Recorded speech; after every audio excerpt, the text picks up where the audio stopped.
Article number 19 माहिती आहे तुम्हाला भारतीय संविधानातला?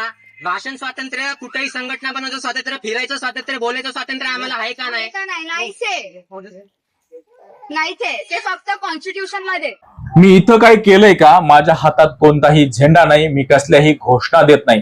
आमचा मूलभूत हक्कावर गदा येत असेल तर विद्यार्थ्यांचा आवाज उठणार, असं सदर विद्यार्थ्यांना पोलिसाला बजावल्यानंतर पोलीस गप्प बसून तिथून निघून गेल्याचा व्हिडिओ सध्या सोशल मीडियावरती व्हायरल होतोय. हा व्हिडिओ मुंबई मधला आहे. या व्हिडिओमध्ये विद्यार्थी आणि पोलिसांमध्ये काय संवाद झाला सविस्तर जाणून घेऊयात. जंतर मंतर येथे सुरू असलेल्या विद्यार्थी आंदोलनावरती दिल्ली पोलिसांनी केलेल्या अमानुष लाठीचार्ज नंतर देशभरातील वातावरण ढवळून निघालं असून सरकार विरोधामध्ये संताप व्यक्त केला जात आहे. दिल्लीतील आंदोलनाच्या समर्थनार्थ विविध राज्यांमध्ये तरुण रस्त्यावर उतरत आंदोलन करत असून महाराष्ट्रही याला अपवाद नाही. राजधानी मुंबईमध्ये पोलिसांनी जमावबंदी लादल्यानंतरही विद्यार्थी आपला आवाज बुलंद करत आहेत. त्यामुळे पोलिसांकडून आंदोलनकर्त्या विद्यार्थ्यांची धरपकड सुरू असून पोलीस आणि विद्यार्थ्यांच्या बाचाबाचीचे व्हिडिओ समोर येत आहेत. असाच एक व्हिडिओ व्हायरल झाला असून मी कोणतंही आंदोलन करत नसताना तुम्ही मला रस्त्यावरून का हटवत आहात असा सवाल करत एका तरुणाने पोलिसाची बोलती बंद केल्याची या व्हिडिओमध्ये दिसत आहे.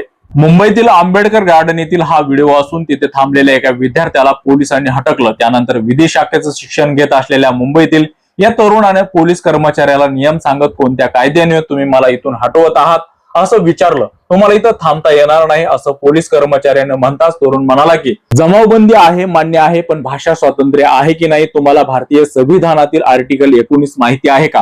कुठेही फिरण्याचं, विचार मांडण्याचं स्वातंत्र्य आम्हाला आहे की नाही? आम्ही आंबेडकर गार्डनच्या इथे उभा आहोत आणि तुम्ही आम्हाला सांगताय की जमावबंदी आहे, पण ही पब्लिक प्लेस आहे ना? मी रोज इथे पाया पडायला येतो. दरम्यान भारताची सगळ्यात मोठी शक्ती ही युवा शक्ती आहे असं अब्दुल कलाम यांनी सांगितलं आहे. शिक्षणामुळे आज तुम्ही वर्दीमध्ये आहात आणि शिक्षणावर जर आवाज उठवला जात असेल तर काय प्रॉब्लेम आहे? तुम्ही पोलीस आहात, लाठीचार्ज हा कमरेच्या खाली अलाउड असतो.